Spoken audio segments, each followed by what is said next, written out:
In a small village by a gentle river, there stood an ancient willow tree.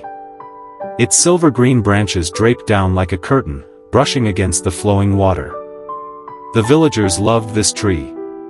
On hot afternoons, farmers rested under its cool shade. Children played beneath its long branches, laughing as if the tree itself was their friend. Travelers, weary from their journeys, stopped at its roots to drink water and feel peace.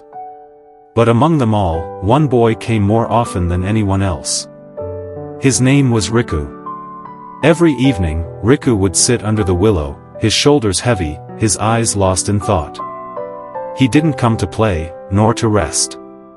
He came because he felt empty.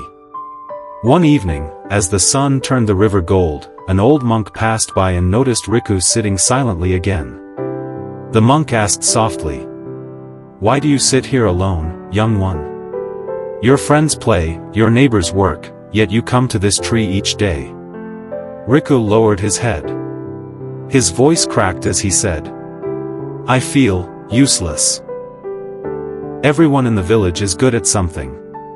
Some are strong, some are clever, some are fast. But me? I have nothing. I don't belong. I feel small, like I will never matter." The old monk sat beside him, his eyes warm with wisdom. He pointed at the willow and asked, "Do you see this tree, Riku? Do you know why it has stood here for hundreds of years, when so many others have fallen?" Riku looked up at the branches swaying gently in the breeze and shook his head. The monk smiled. "Because it bends. When storms come, the tall oaks stand proud, but when the winds are too strong, they break. The willow bows with the storm. It bends, it yields, but when the wind passes, it rises again. Its strength is not in hardness, but in gentleness. Not in pride, but in patience. Not in standing tall, but in learning to rise after every storm." Riku touched the soft bark of the willow, feeling something stir in his heart. That night, as he walked home, he thought about the monk's words. He didn't need to be the strongest or the fastest.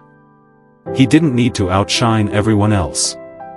His strength could be in kindness, in listening, in rising no matter how many times life pushed him down.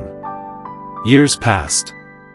Riku grew into a man, not the loudest, not the most famous, but one who was loved by everyone in the village. When others faced hardships, they came to him for comfort. When storms of life struck, he bent, he adapted, and he endured.